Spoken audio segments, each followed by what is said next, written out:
یہ چند دن پہلے سوشل میڈیا پر ایک منظر، ایک ویڈیو بڑی وائرل ہوئی. ایک نوجوان غصے میں آ کر اپنے کزن کو قتل کر دیتا ہے، اور جب قاضی فیصلہ دیتا ہے کہ اس قتل کے بدلے اس کو بھی قتل کر دیا جائے، اب قاتلوں کے پاس ایک ہی راستہ ہے کہ مقتول کے وارثوں کو راضی کر لیں، یا مقتول کے وارث اس کو معاف کر دیں، یا تو وہ دیت لے لیں یا اللہ کے لیے معاف کر دیں، وگرنہ اس کے مقابلے پہ پھر اس کی گردن مار دی جائے گی. تو قوم، قبیلہ، بلکہ پورا معاشرہ کھڑا ہو گیا کہ اس بچے کو معاف کر دیا جائے. قوم کے لوگ آئے، مال، دولت، سونے، ریالات کے بیگ بھر کے لائے کہ جو تمہاری ڈیمانڈ ہے بلینک چیک دیتے ہیں آپ کو، جو جی چاہتا ہے وہ لے لو اور ہمارے بچے کو معاف کر دو. معافی کے یہ منظر بھی نظر آئے کہ لوگ آ کر اپنے سر کے رومال، اپنی پگڑیاں ان کے قدموں میں ڈال دی، گھٹنوں کے بل بیٹھ گئے، اپنے گھٹنوں کو جانوروں کی طرح ان کو باندھ لیا جیسے اونٹ کے گھٹنے کو باندھا جاتا ہے کہ تم کھولو گے تو ہم اٹھیں گے، تم معاف کرو گے تو ہم زمین سے اٹھیں گے. معصوم بچوں نے معافی مانگی، عورتوں نے معافی مانگی، پوری قبیلے نے معافی مانگی، پوری قوم چاہ رہی ہے کہ یہ بچہ معاف کر دیا جائے. 20 منٹ جب رہ جاتے ہیں تو اس کی ماں سے ملاقات کروائی جاتی ہے. ماں دھاڑے مار مار کے روتی ہے، اپنے بچے کو آخری بار گلے لگاتی ہے تو اس کی سسکیاں گونجتی ہے. سب چاہ رہے ہیں کہ یہ بچہ معاف ہو جائے. اگر مقتول کے وارث دیت لے لیتے یا اللہ کے لیے معاف کر دیتے، اس بچے کی زندگی بچ جاتی، اس کی گردن آزاد ہو جاتی. لیکن اللہ کا قانون اپنی جگہ پر موجود ہے. سب نے کوشش کر لی.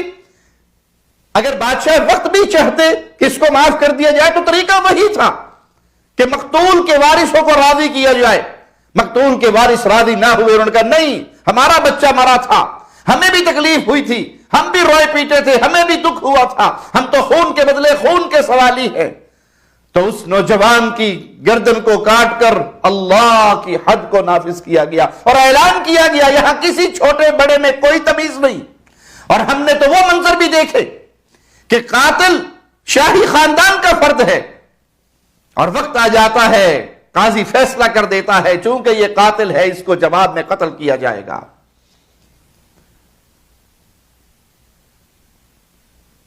وہاں یہ نہیں دیکھا جاتا کہ یہ کس کا بیٹا ہے، اس کا تعلق کس سے ہے، اس کا قبیلہ کون سا ہے. وہاں یہ دیکھا جاتا ہے کہ اللہ کا حکم کیا ہے.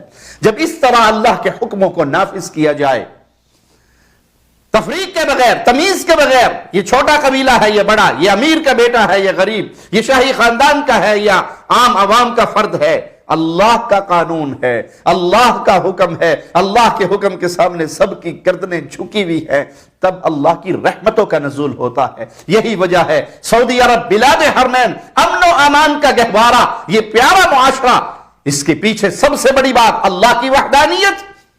اس کا نظام قائم ہے توحید کا، نہ کسی قبر کی پوجا ہے، نہ کسی درگاہ کی پوجا ہے، نہ کسی بابے پیر فقیر کی پوجا ہے. اور جب کوئی قتل کرتا ہے تو اللہ کی حد کو نافذ کیا جاتا ہے، اسے قتل کیا جاتا.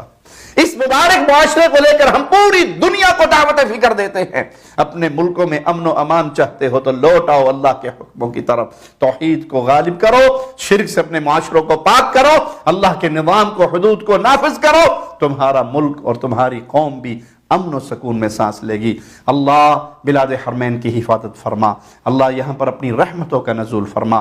اللہ شریروں کے شر، ظالموں کے ظلم، حاسدوں کے حسد سے اس پیارے دیس کو محفوظ فرما.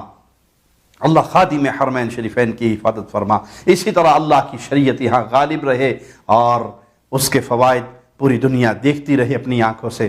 اقول قولی ھذا واستغفر اللہ لی ولکم ولسائر المسلمین.